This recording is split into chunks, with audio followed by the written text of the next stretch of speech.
What's going on, guys? It's Jimmy here. Welcome to our daily show where we discuss everything going on here in our country that you need to know about on a daily basis, including money, inflation, the stock market, the fourth stimulus package update, and stimulus check update.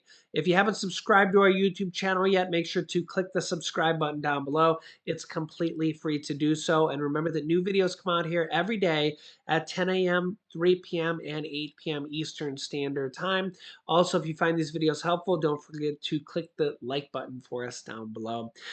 We got some major news here for you guys in this video, as we have just found out here that Senator Bernie Sanders is going to have a major conference here this week about raising Social Security benefits. If you didn't see that video here from last night, I will link you to that video here at the end of this video. Also, we have learned here that 25% of Americans have delayed retirements, and that 401ks, people putting money in their 401ks has dramatically dropped.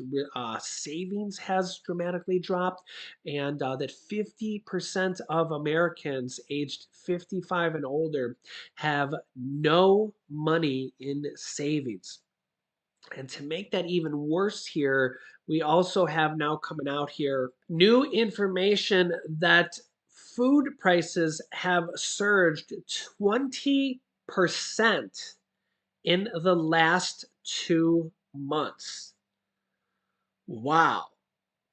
20% in the last 2 months. This has got to be the highest food price surge that I can ever remember. I mean, I'm 41 years old here. I mean, you guys let me know your thoughts. Have you ever seen a food price surge 20% in 2 months? The cost here of everything is just out of control. Out of control. Here's the details on this. Our reporter did a shop of household food items in Tesco to find out how families are being hit by price surges. Food prices have surged this year, and many households will already have noticed a difference in their weekly shopping. New Office for National Statistic figures released here on Tuesday showed the price of pasta had skyrocketed by as much as 50% between May 2021 and May 2022, while the price of beef and crisps increased 16 and 17% respectively. The price of pasta, 50%. That is unbelievable. Inflation, the war in Ukraine, and devastating energy costs and gas costs rising across the board, creating some of the toughest living standards in 40 years. Yeah, so let me know your thoughts. How high of prices are you seeing here at the grocery store over the last few months? Are you seeing ridiculously high prices, kind of high prices? We know that gas prices are just unbelievable, rising every single day. I've seen some people's comments saying that gas has risen 40 cents over the last few days in your state. Let me know your thoughts here with gas. It seems like every time I check the price of gas here on air with you guys, it's rising. And today's no exception. Yeah, price of gas right now, according to AAA, $4.85. We're 484.8. We're rounding here. Eh, on the national average here for the United States. Diesel 463. These are all-time highs yet again. You can see here we went up a few cents from yesterday alone. And from a week ago, this is up, what is that, 23, 24 cents in a week? How are we up almost 25 cents in a week? That is just unbelievable. That should not be the case. How is this happening? How is this happening? And meanwhile, I mean, the price of oil still in the relatively same range that we've. Yeah, I mean, we kind of checked this here. We're still generally in the same type of range. Um, I mean, if you've been watching our channel here, I mean, we surely haven't gone up 25 cents in a week to see this type of range here. It's just unbelievable here how these gas companies are just making record profits, and this just continues to go up, and it's helping raise the price of food because everything has to be transported to the stores. You know, unbelievable. We look at the price of gas in California; it's out of control. Yeah, the average price of gas in California here, 632. Um, and the average price for diesel, 685. We do know that some places in California are over $7, and there's the stray place in California that are really trying to gouge, trying to charge near $8 a gallon. Stay away from those places. Try to get the ones that are charging towards the regular, which is still, these are average. These are average prices. Still, California, sky high. They have much higher taxes and a different blend of gasoline. Yikes. Yikes. Everybody's feeling the pinch here. Everybody's feeling the pinch. Here is what the White House has to say about inflation. Transportation Secretary Pete Buttigieg. Here's what he has to say about going forward with inflation. And, well, check this out. Secretary Pete Buttigieg. Secretary Buttigieg, thanks for joining us this morning. Let's play off what Jamie Dimon was just saying there. He says he sees storm clouds coming. Elon Musk is worried about the future of the economy. Larry Summers, former Democratic Treasury Secretary, is worried about a recession later this year as well. Is that what Americans should be braced for? Well, right now, what we are doing is preparing for the road ahead, where you're not going to see this kind of swift, red-hot, wildly fast economic growth that we had over the last year or so, but still expecting strong economic growth and working to keep it that way. Now, look, whether we're talking about growth or whether we're talking about inflation, one very important principle right now that this administration takes seriously and respects is to allow the Fed to do its job. But the administration and Congress have a job to do as well, and that is to support growth in this economy, including issues on the supply side of our economy, like making sure our supply chains are stronger, making sure that we invest in the capacity, both physical and human, of our economy to keep up with demand, and taking action where we can to lower costs for American families. And there are a number of things that the president has proposed that we do that Congress could do. Lowering the cost of insulin, lowering the cost of childcare, lowering the cost of housing, things that would make a difference, no matter what's happening macroeconomically, would make life easier for Americans who are facing these economic question marks right now. We just saw in Rebecca's piece President Biden saying he's doing everything he can. He believes he's doing everything he can on his own to combat inflation. But Democratic Congressman Ro Khanna disagrees. He's saying there's way more we can do. He wrote that in the New York Times, way more we can do right now to stop inflation, including having various departments. The Department of Energy buy up more petroleum, Department of Agriculture buy up more food, buy up surplus baby formula. Should the president set up the kind of task force that Congressman Khanna is talking about and start to make those purchases?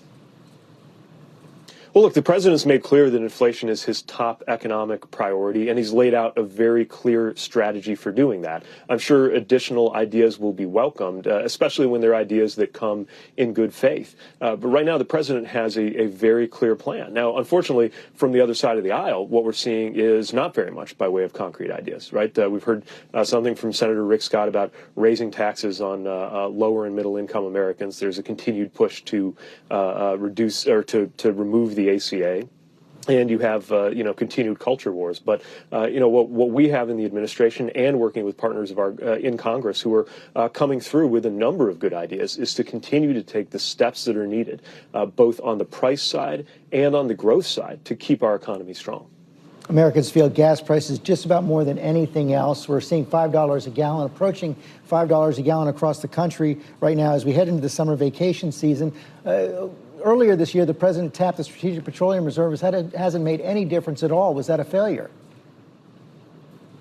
Well, look, I don't think it's correct to say it hasn't made any difference at all. This is an action that helped to stabilize global oil prices. The action the president took around ethanol, introducing additional flexibility there, that's having an effect on prices in the Midwest. But we also know that the price of gasoline is not set by a dial in the Oval Office. And when an oil company is deciding hour by hour how much to charge you for a gallon of gas, they're not calling the administration to ask what they should do. They're doing it based on their goal of maximizing their profits. It's been very striking right now to see these oil companies who have become almost ridiculously profitable. And you hear these oil executives on the record talking about how they're not going to increase production. Why would they? They're doing great right now. It's why the president has called for a use it or lose it policy, where if you're sitting on these thousands of permits like these oil executives have been, and you're not doing anything with them, then you're going to be held accountable for that. Now, so far, congressional Republicans have blocked action to do something like that, but we think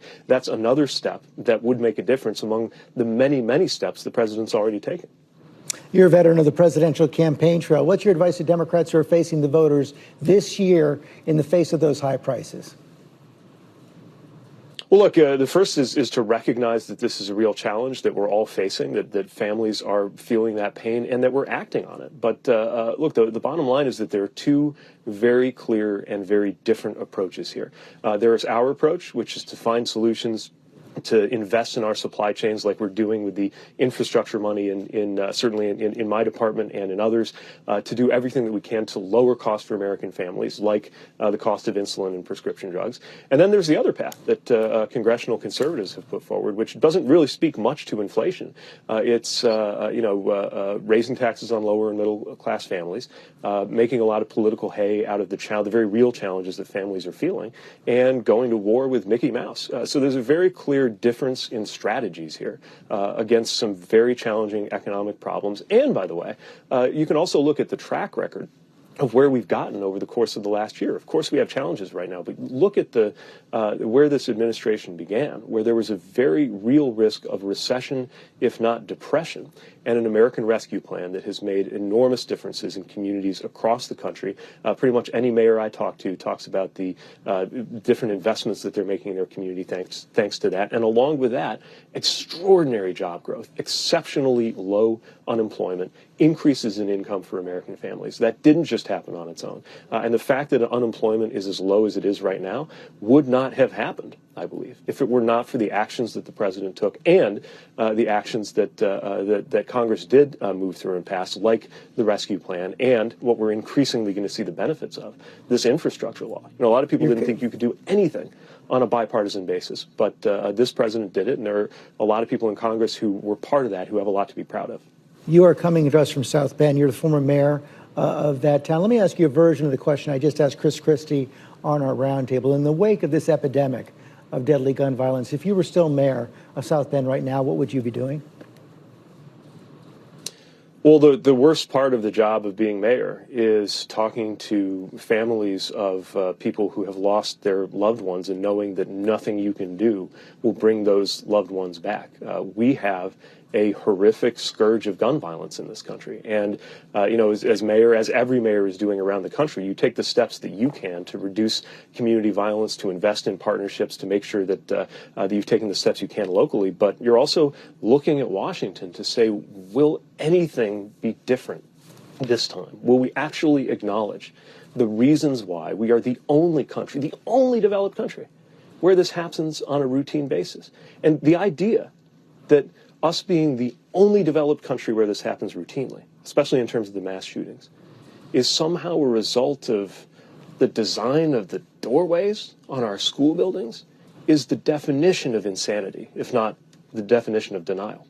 Yeah, so let me know your thoughts here in the comments. What do you think the administration should be doing? What do you think they can do to bring the cost of gas down and the cost of food down? We do know they're going to be having a major conference here for its SNAP program and food benefits program here coming up here to revamp that, hopefully revamp that and raise benefits, hopefully make more people eligible for that. I'm hoping. Um, we don't know the exact details on that, but this is what I'm hoping for. There's about 40 million plus people that are eligible for SNAP and food assistance benefits. Um, but we're going to see here. So it hasn't really been reformed since it was created. Same thing kind of with Social Security. A lot of people feel that Social Security needs to be reformed as well. Okay, let me know your thoughts here on that. I just did a real big video on that here as well. Senator Bernie Sanders is calling for a significant raise to Social Security benefits, to raise benefits to 125% of the federal poverty level. That would make everybody that qualifies to for Social Security would get $1,415 per month as the minimum benefit. I just did a video on that yesterday. I'll link you to that here as well. So yeah, there's a lot of different reform programs going on here right now that they want to pass here. I'll link you to those videos right now that you can watch them next. So make sure to subscribe down below to our YouTube channel so you don't miss out on new videos. It's one of the only things that is completely free left to do or left in this world here. So after you click the subscribe button down below, click the bell icon that appears next to the subscribe button so you get notifications when we go live with new videos. We go live every day at 10 a.m., 3 p.m., and 8 p.m. Eastern Standard Time. Here is the video I just did with Senator Bernie Sanders announcing the meeting about Social Security he has coming up this week to raise benefits. And here is my most recent stimulus check video, which I just did here as well. So click on one of those videos next. Thanks for watching, guys, and I will see you in the next video.